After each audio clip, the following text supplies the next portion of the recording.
Hai, Assalamualaikum warahmatullahi wabarakatuh.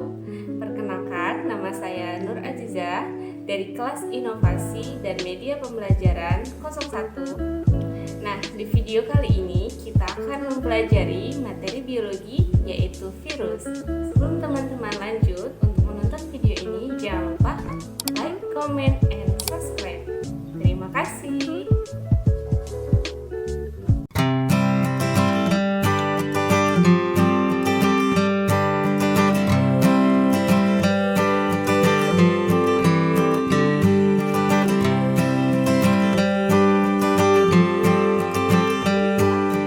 Belajar tentang virus. Apa itu virus? Apakah virus itu merupakan makhluk hidup atau benda mati? Sebelum kita lebih mengetahui tentang virus, mari kita bahas dulu sejarah penemuan virus.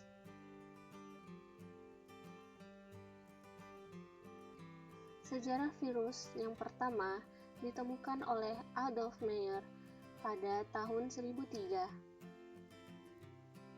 Adolf Meyer meneliti daun tembakau yang terkena bintik-bintik berwarna kecoklatan. Adolf Meyer mengekstrak daun yang mengalami penyakit atau yang terserang, kemudian disemprotkan pada daun yang sehat, maka daun yang sehat ikut sakit. Nah, ekstrak daun yang terserang kemudian dipanaskan, kemudian disemprotkan kepada daun yang sehat. Daun yang sehat ini tidak ikut sakit. Nah, dari eksperimen yang dilakukannya, maka dia mengambil kesimpulan bahwa mozaik yang ada pada daun tembakau ini disebabkan karena bakteri atau patogen.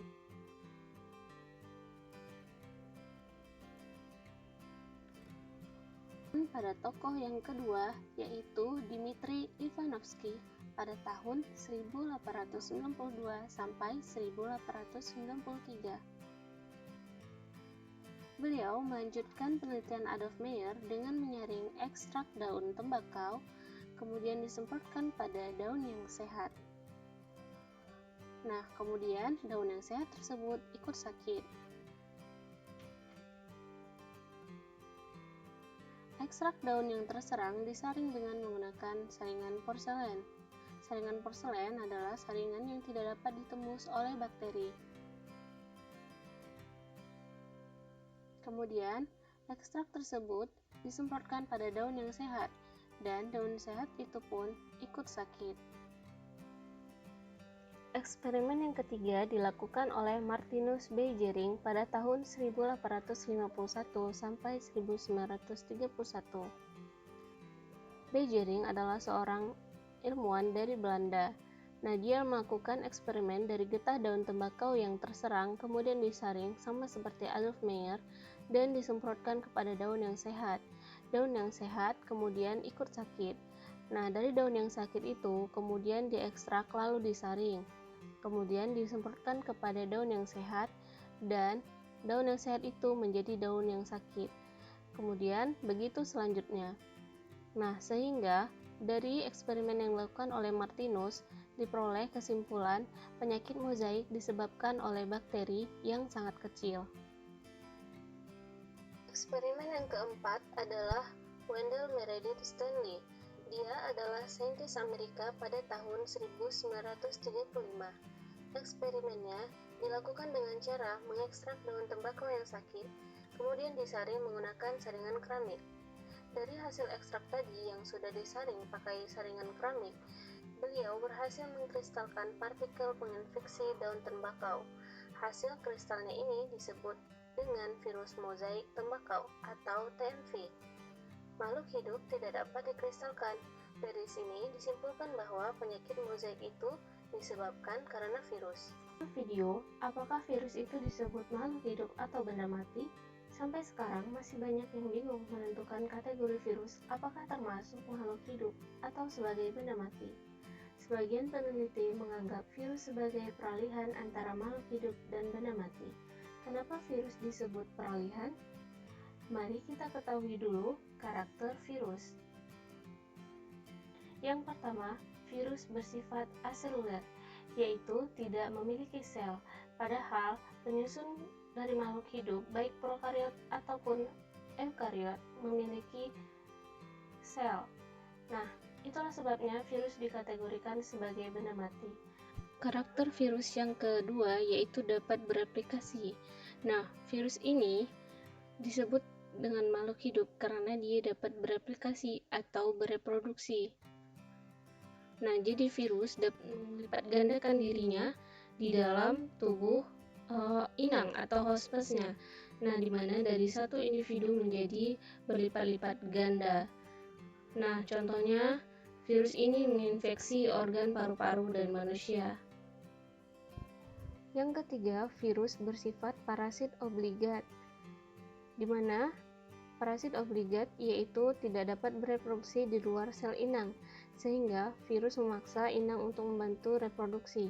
Nah, virus ini dapat menjadikan manusia, hewan, tumbuhan, ataupun bahkan bakteri sebagai inangnya. Yang keempat, diameter tubuh dari virus yaitu 20-30 nanometer.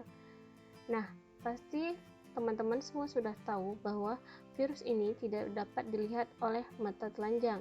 Nah, oleh sebab itu diperlukan mikroskop yang dapat digunakan untuk melihat virus ini.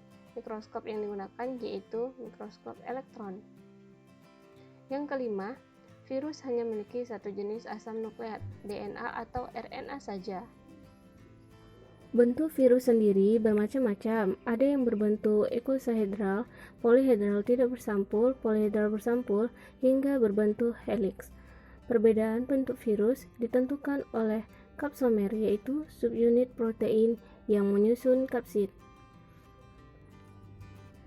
Meskipun memiliki bentuk tubuh yang berbeda-beda, tetapi struktur penyusun tubuh virus hampir sama.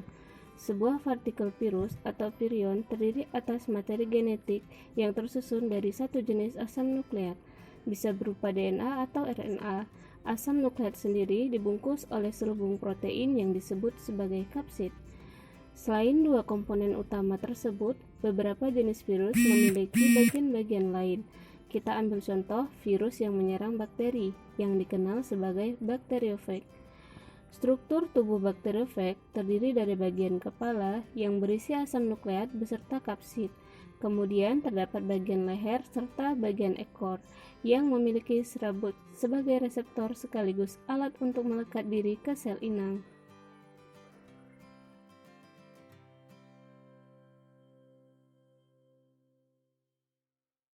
Siklus hidup virus ada dua, yaitu daur litik dan daur lisogenik. Daur litik berjalan lebih lama daripada daur lisogenik. Kita akan bahas tentang daur litik terlebih dahulu. Yang pertama yaitu virus menginvasi. Pertama, virus menempel pada sel kemudian masuk melakukan hidrolisis pada DNA sel sehingga tanpa hancur. Melakukan sintesis, kemudian melakukan perakitan bagian-bagian tubuh virus. Kemudian terbentuk virus yang utuh. Lalu melakukan penghancuran sel dengan enzim lisozim. Dinding sel pun pecah dan virus pun keluar. Virus tersebut akan menginfeksi sel-sel yang lain. Daur lisogenik hampir sama dengan daur litik, hanya saja setelah absorpsi dan injeksi, tahapan selanjutnya yaitu penggabungan DNA virus dan bakteri yang membentuk profag, kemudian membelah diri dan lanjut pada tahapan selanjutnya seperti daur litik. Sekian video pembelajaran kali ini, semoga teman-teman dapat memahaminya. Assalamualaikum warahmatullahi wabarakatuh.